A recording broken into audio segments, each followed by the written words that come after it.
Hi, I'm Shane Croucher of IB Times UK and I'm in Westminster to speak with the Housing and Planning Minister, Brandon Lewis. Hello Brandon, thank you very much for joining us. Good afternoon. Pleasure. First things first, do you accept that there's a housing crisis in the UK? I've been quite open to the fact we have not built enough houses in this country for a very long time, probably 2 or 3 decades, if not more. We do need to be building more houses, there's no doubt about that. And what's your diagnosis of the state of the UK housing market? Is it just fundamentally a supply issue or are there other problems lurking around? Well, I think one of the things with the housing market is it's a very complicated market with a lot of different sectors. So we can't look and think there is one issue that's causing a problem or one silver bullet that's going to fix it. I think we've got to be quite clear about where we've come from. In 2010, when we came into government, Labour left us with the lowest house building numbers since about 1923. So we've had a big rebuilding job to do. That, with the economic crash as well, meant that people couldn't borrow to buy, builders couldn't borrow to build, and everything was struggling. The planning system had become top down and heavy, and people were arguing over numbers. So lots of different things were not delivering houses. What we've done is reform the planning process, so we've got it now locally driven, and in the last year we delivered pretty much record number of planning permissions. But we also got the money coming through so that people could buy. We've got Help to Buy going that also then gives confidence to the builders, because people can buy, then the builders will build for them. So there's been an awful lot of work along that pathway. So we're now back to building at the levels we saw back in 2007, and we are now on a trajectory to be building about 200,000 homes a year by 2017. That's still quite a way short of what's needed though. I mean, I think demand, it depends what figures you look at, but it can go anywhere up to 320,000 a year that we need to be building. So, I mean, essentially what you're saying is we're still not going to be building enough homes come 2020. Well, you're right, there's lots of different estimates of what the right building level should be. I think what we've got to be very clear about is, and the reason I don't do the whole target thing, is actually setting a target we're going to build X number of homes a year misses out on the really key fact. We've got to make sure we're building the right homes of the right tenure in the right places for the right people. And by that, what I mean is whether somebody wants shared equity, whether they want the private rented sector, whether they want to buy outright, whether they want to buy a starter home, the new 20% discount scheme that we're going to run, whether they need affordable or social housing.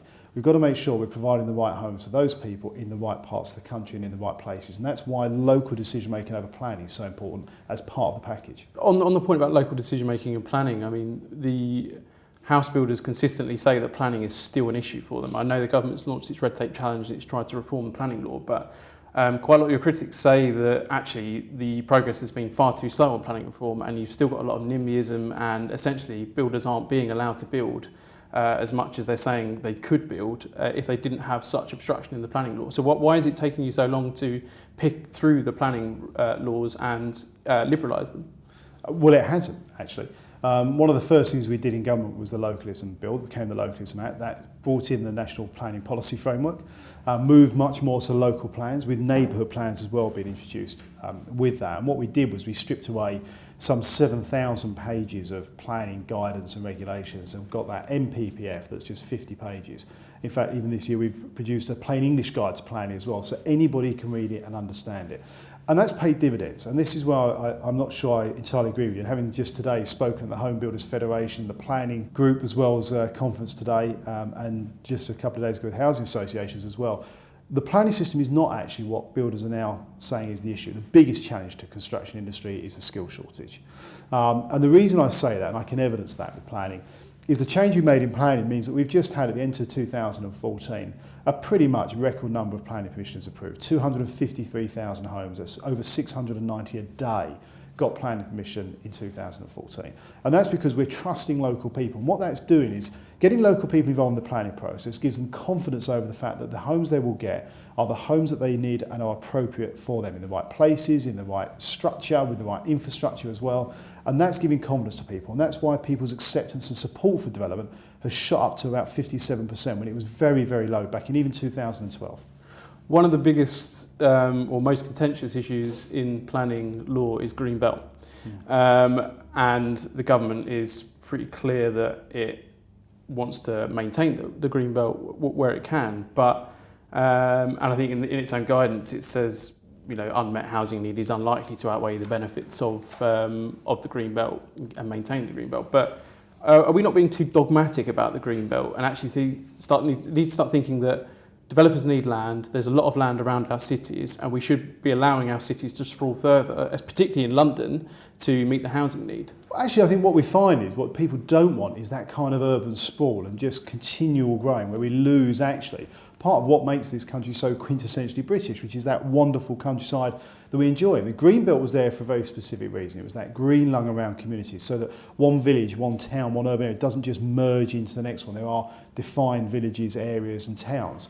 So I think it's very important, but I go further now. I mean, one thing I will say about the planning system, what I think is fair, is we do want to speed it up further, the process side of it. It's why we've just done a consultation on what we call Section 106 agreements. That actually is one of the things that slows things down occasionally. It's not the planning per se, it's that agreement over a Section 106 agreement. I want to do something about that. But what I would say about the building side of it, I think brownfield, there is still a lot further we can go. We've said we've got a target to deliver planning permission on 90% of the brownfield land that we've identified by 2020.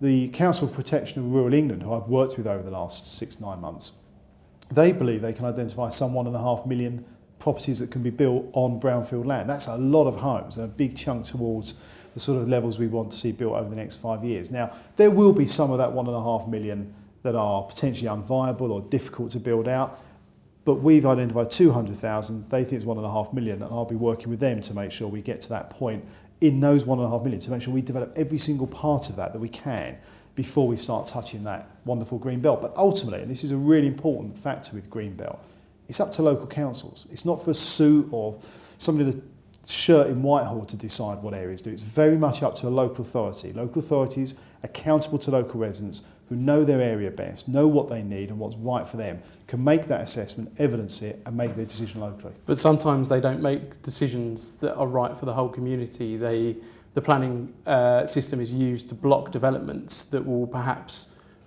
people don't want houses built in their backyard, that sort of thing, NIMBYism. So if you devolve too much power to the local authority, actually you give too much control perhaps to the bureaucrats who just want to block development, when actually we need housing, we need someone to come through and be forthright. I appreciate the argument you're putting, but the evidence completely refutes that. Because moving to this local system and trusting local people, as I said, has now delivered 253,000 planning permissions last year alone. That's pretty much a record level. What we did have when you had a top-down target system that was very bureaucratically led, and I was a councillor in those days, I remember being on the other side of it, was people spent so much time arguing over the numbers, they didn't actually build any houses. And that's why Labour missed their targets year after year for the best part of 13 years. Probably why they've given so many different targets in the last 12 months as well. So I'm very much more focused on making sure we trust local people. And it's not just the issue about delivering the planning permissions, it's making sure it's the right homes, whether it's start homes for young people, older homes, bungalows for older people, affordable homes, social homes. Local areas know what they need. On trusting local people and social housing, if you trust local councils so much, why don't you get rid of the borrowing cap so that they can borrow as much as they want to invest in council housing that they need? Well, there's a couple of things there. Actually, it's not about trusting the local authorities. The borrowing levels for local authorities in terms of their HRA account for that actually has an effect on the public sector borrowing requirements. So the Treasury has to keep a level of control over that to protect the public purse, to keep those low interest rates that everybody is now, who's buying a home, got a mortgage and got a loan, is benefiting from. I think that's a very important part of our control of the public sector debt. Having said that, a couple of years ago there was still over £2 billion of headroom that councils were not using, and just last summer, for those councils who have gone the whole way and have used up their headroom, we made £300 million available for them to bid into, to say, look, we want to go further and do more. And we're still taking bids for that. So councils who want to go further, who can put the case for it, we always have an open door to talk to them to make sure we facilitate. And that's partly why we're now having councils building council houses at the fastest rate we've seen in 23 years. And actually, in the last 4 and a bit years, 5 years of this Parliament, we've built more council houses than the entire 13 years of the previous administration. Last of all, what can we expect from the Conservative Party manifesto in terms of housing? Is there going to be anything radical in there? Well, as tempting as this interview is to launch the Conservative Party's housing manifesto, I will resist that urge just a little bit at the moment. But we are very clear and very focused. What I will say is we are very clear, very focused about the fact that housing is an important part of the economy. It delivers jobs, it drives our economy, it's hugely important to GDP, and it is also true that we need to deliver homes for people right across the country, right across all these different parts of the housing sector. So housing and the delivery of housing will remain absolutely a key focus of our long-term economic plan.